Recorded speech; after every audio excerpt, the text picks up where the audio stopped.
লা ইলাহা ইল্লা হুয়াল হাইয়ুল কাইয়্যুম।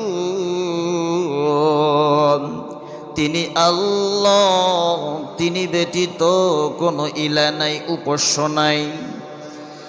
আল্লাহু লা ইলাহা ইল্লা হুয়াল হাইয়ুল কাইয়্যুম, তিনি চিরঞ্জীব এবং চিরস্থায়ী। লা তাখুযুহু সিনাতুন ওয়ালা নাওম, ঘুম তন্দ্রা পর্যন্ত তেনাকে স্পর্শ করে না। কোন সুবহানাল্লাহ। কোন বান্দা যখন গুনাহ করে, গুনাহ করতে করতে পাহাড় পরিমাণ গুনাহ করে ফেলে, এক পর্যায়ে আল্লাহ পাক যদি হেদায়েত দান করে, আল্লাহর কাছে বান্দা দোয়া করে, রব্বুল আলামিন আমি গুনাহগার, আমার মতন গুনাহগার দুনিয়ার জমিনে নাই। আল্লাহ আমি জীবনে এত গুনাহ করেছি, এই গুনাহ থেকে মাপ পাওয়ার আমি উপযুক্ত নই। আল্লাহর কাছে বান্দা দোয়া করতেছে, কিন্তু বান্দা বলে, আল্লাহ যত গুনাহ হোক না কেন, তোমার রহমত তোমার দয়ার দিকে তাকালে এই গুনাহ হলো তুচ্ছ। গভীর রজনীতে তাহাজ্জুদের নামাজ বান্দা আদায় করে আল্লাহর কাছে তওবা করে ক্ষমা চাইতেছে, গলা ফাটায়া কান্না করতেছে, আল্লাহ ঘুমাইছে। এমনটা কি? আল্লাহ কি ঘুমান? লা তাখুযুহু সিনাতুন ওয়ালা নাওম, ঘুম তন্ত দূরের কথা, আল্লাহ পাক তন্দ্রা পর্যন্ত আল্লাহ পাককে স্পর্শ করে না। কোন সুবহানাল্লাহ। লাহু মা ফিস সামাওয়াতি ওয়া মা ফিল আরদ, আসমান জমিনে যাহা কিছু আছে সব কিছুর মালিকানা একমাত্র শুধু কার? ধরেন আপনি দুনিয়ার মধ্যে হায়াত পেয়েছেন, 5 বিঘা 10 বিঘা আপনার সম্পদ আছে, কিন্তু আজ থেকে 100 বছর পর এই জমির মালিক কে হবে আপনি নিজেও জানেন না। কথা ঠিক না? ক্ষণিকের সময় এই জমির মালিক আপনি, কিন্তু আল্লাহ রাব্বুল আলামিন চিরস্থায়ী চিরকালের জন্য এই আসমান জমিনের মালিক। এরপরে আল্লাহ বললেন, মান যাল্লাযী ইয়াশফাউ ইনদাহু ইল্লা বিইজনি, এমন কেউ আছো যে আমার অনুমতি ব্যতীত সুপারিশ করতে পারো? এটি হলো আয়াতের অর্থ। এবারে আসুন আমরা আয়াতুল কুরসির ফজিলত এবং এর লাভ কি জানার চেষ্টা করি। লাভ আছে যেখানে, আমরাও আছি সেখানে। বাইরামের হযরতে উবাই ইবনে কায়েব রাদিয়াল্লাহু তাআলা আনহু তে বর্ণিত হাদিস, তিনি বলেন, আল্লাহর নবীজি, আমি উবাই ইবনে কাবকে প্রশ্ন করল, হে উবাই ইবনে কাব, তুমি কি জানো কোরআনুল কারীমের মধ্যে সবচেয়ে সেরা আয়াত কোনটি? উবাই ইবনে কাব ডাক দিয়ে বলে, ইয়া রাসূলুল্লাহ, কোরআনুল কারীমের ভিতরে সবচেয়ে সেরা আয়াত হলো আয়াতুল কুরসি। সুবহানাল্লাহ। কোন বন্ধুগণ আমার, হযরত আবু যর রাদিয়াল্লাহু তাআলা আনহু থেকে বর্ণিত হাদিস, তিনি বলেন, বাইতুল্লাহর ভিতরে, মসজিদে হারামের ভেতরে আমি লক্ষ্য করলাম নবীজি বসা একা একা। আমি আবু যর নবীকে একা পাইয়া সুযোগ পেয়ে গেলাম, নবীর কাছে যাইয়া বসে গেলাম, আর নবীজিকে ডাক দিয়ে বললাম, ইয়া রাসূলুল্লাহ, ও নবীজি, জিবরাইল আমিন অনেকগুলি আয়াত আপনার উপর ওহী নিয়ে এসেছেন, আপনার জবানে একটু জানতে চাই, আপনার পবিত্র জবানে জানবার চাই। এতগুলি আয়াত জিবরাইল আমিন নিয়ে আসলো, এর মধ্যে সবচেয়ে সেরা আয়াত কোনটি? আল্লাহর নবী ডাক দিয়ে বলেন, পুরা কোরআনের ভেতরে সবচেয়ে সেরা আয়াত হলো আয়াতুল কুরসি। সুবহানাল্লাহ কোন। গোটা কোরআন শরীফটাই হলো সেরা, শ্রেষ্ঠ, কিন্তু আয়াতুল কুরসি কোরআনুল কারীমের ভেতরে আয়াতের মধ্যে শ্রেষ্ঠ। আরেকবার কোন সুবহানাল্লাহ। বাইরামের আল্লাহ রাসূল সাল্লাল্লাহু আলাইহি ওয়াসাল্লাম বলেন, হাদিস, মান ক্বারা আয়াতুল কুরসি ফি দুবুরি কুল্লি সালাতিন মাকতুবাতিন লাম ইয়ামনাহু মিন দুখুলিল জান্নাতি ইল্লা আইয়ামুত। আল্লাহর নবী বলছেন, যেই ব্যক্তি প্রত্যেক ফরজ নামাজের পর আয়াতুল কুরসি পড়ে, আল্লাহ রাব্বুল আলামিন ওই ব্যক্তির শুধু জান্নাতে যাওয়া থাকে মৃত্যু, ইল্লা আইয়ামুত, এপারে মৃত্যু হবে, ওই পারে আল্লাহর জান্নাতে চলে যাবে। সুবহানাল্লাহ। আয়াতুল কুরসির আরো ফজিলত শুনেন। উবাই ইবনে কায়েব রাদিয়াল্লাহু তাআলা আনহু থেকে আরো একটি হাদিস, তিনি বলেন, আমি আমার ঘরের মধ্যে কিছু খেজুর জমায়া রাখতেছিলাম। আমি লক্ষ্য করলাম দিনে দিনে খেজুরগুলি কমে যায়। তিনি চিন্তা করলেন, কি ব্যাপার, আমি খেজুরগুলো খাইলামও না, কাউরে দানও করলাম না, তাহলে খেজুর কমে কিভাবে? উবাই ইবনে কায়েব রাদিয়াল্লাহু তাআলা আনহু চিন্তা করলেন যে খেজুর কেমনে কমে যায়, কেমনে হারাইয়া যায়, আমি আজকে একটু পরীক্ষা করব, তদন্ত করব।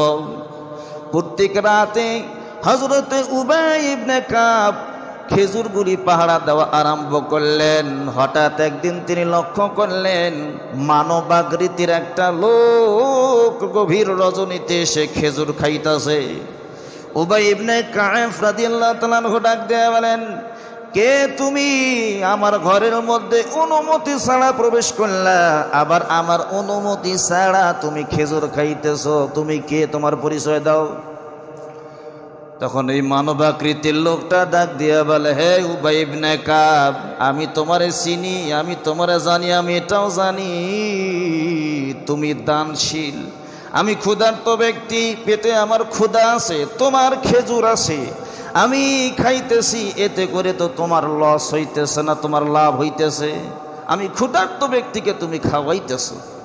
বলেন তো, ক্ষুধা নিয়ে চুরি কইরে কি কোনো কিছু খাওয়া যাবে?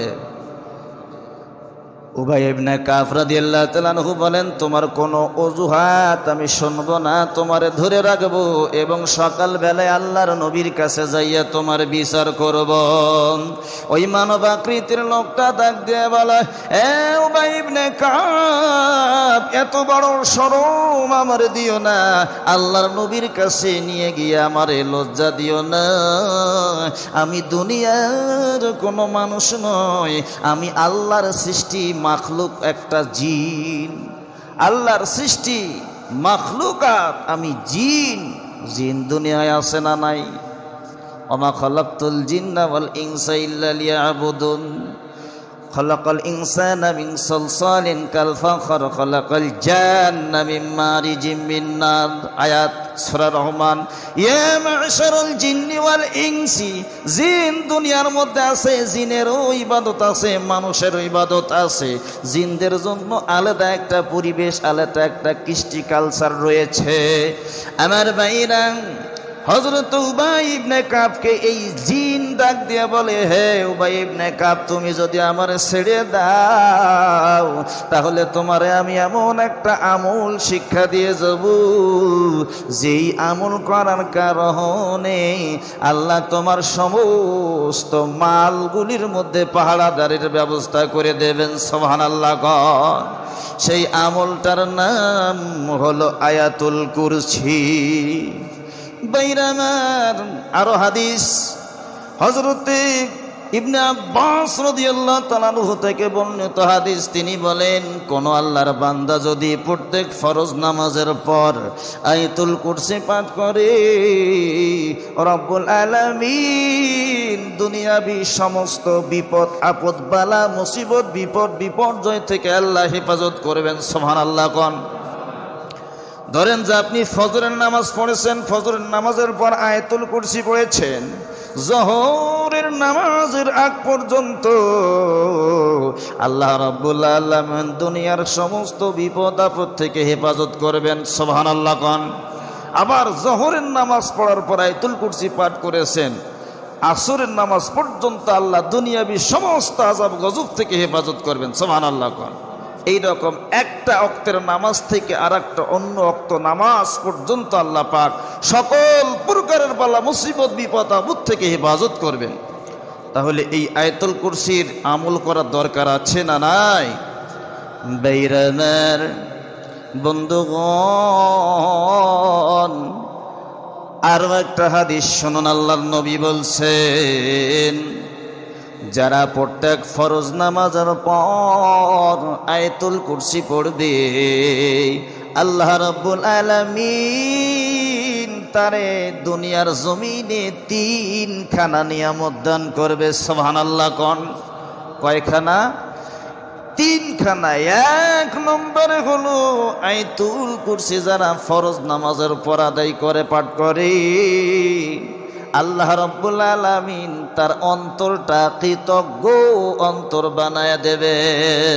কি অন্তর? কৃতজ্ঞ অন্তর, আল্লাহর শুকরগুজারি অন্তর। এই অন্তরে, এই মনের মধ্যে কখনো জেনা ব্যভিচার, এই অন্তরের মধ্যে কখনো কোনো পাপাচারের কামনা বাসনা আসবে না। সর্বদাই আল্লাহ তাআলার তাসির তার মধ্যে থেকে যাবে। নাম্বার 2 হলো, প্রত্যেক ফরজ নামাজের পর কোনো বান্দা বান্দি যদি আয়াতুল কুরসি পাঠ করে, আমার আল্লাহ ওই বান্দাকে বন্ধু বানাইয়া নেয়, আল্লাহর ওলি বানাইয়া নেয়। নাম্বার 3 হলো, যারা প্রত্যেক ফরজ নামাজের পর আয়াতুল কুরসি পাঠ করে, আমার ভাইরা, দুনিয়ায় একদিন আমরা থাকবো না, মরে যাব, মৃত্যু হবে অনিবার্য সত্য। কিন্তু মৃত্যুর সময় একটা যন্ত্রণা আছে। মালাকুল মাউত আজরাইল যখন জান কবজ করবে, এই জান কবজ করার সময় একটা কিন্তু যন্ত্রণা আছে। হাদিস বলছে, যারা প্রত্যেক ফরজ নামাজের পর আয়াতুল কুরসি পাঠ করবে, মালাকুল মাউত যখন রূহ নিয়ে যাবে, জান কবজ করবে, তার কোনো মৃত্যুর যন্ত্রণা দেওয়া হবে না। এরপরে মৃত্যু হবার পর কবরের মধ্যে যখন রাখা হবে, আল্লাহ রাব্বুল আলামিন তার কবরের সঙ্গে একটা জান্নাতের দরওয়াজা খুলে দেবে। তাহলে আয়াতুল কুরসির আমল করার দরকার আছে না নাই? শিখে নেবেন যারা জানেন না। আম্মা জান আয়েশা রাদিয়াল্লাহু তাআলা আনহা হতে বর্ণিত হাদিস, তিনি বলেন, ইয়া রাসূলুল্লাহ, ইয়া হাবিবাল্লাহ, হুজুর, খাবার দাবারের মধ্যে কেমন জানি বরকত পাচ্ছি না। এরকম হয়, দেখবেন যে ব্যবসা করতেছে, ব্যবসায় অনেক ইনকাম হচ্ছে, কিন্তু টাকার মধ্যে কোনো বরকত নাই, খাবার দাবারের মধ্যে কোনো বরকত নেই। এরকম মাঝে মধ্যে হয়। আল্লাহ নবী বলছেন, আয়েশা রে, তুমি বেশি বেশি আয়াতুল কুরসি পাঠ করো, খাবার দাবারের মধ্যে আল্লাহর বরকত চলে আসবে। সুবহানাল্লাহ কোন। যেই কাজই করেন সেই কাজের মধ্যে শুরুতে আয়াতুল কুরসি পাঠ করেন। আপনি ব্যবসায়ী মানুষ, বিসমিল্লাহ পড়ে আয়াতুল কুরসি পাঠ করে ব্যবসা আরম্ভ করেন, দেখবেন যে ব্যবসার মধ্যে যদিও ইনকাম কম হয়, এই অল্প ইনকামের মধ্যে বরকত দেবেন কে?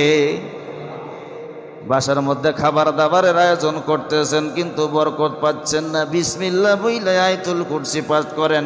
যে কোনো ভালো কাজ করেন না কেন, প্রত্যেক কাজের শুরুতে যদি আয়াতুল কুরসি পাঠ করেন, আল্লাহ রাব্বুল আলামিনের রহমত বরকত দুনিয়ার জমিনে নাজিল হবে।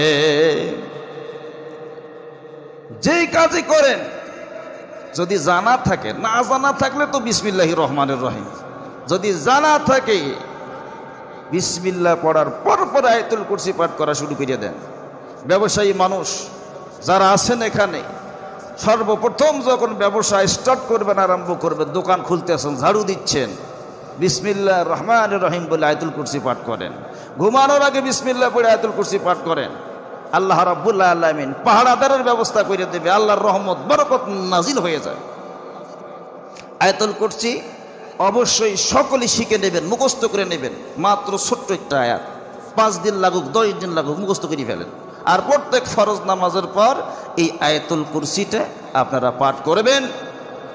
আমরা আজকে এই আয়াতুল কুরসির ফজিলত সম্পর্কে আলোচনা করলাম। আগামী জুম্মায় ইনশাআল্লাহ এর ভেতরের মধ্যে ঢুকবো।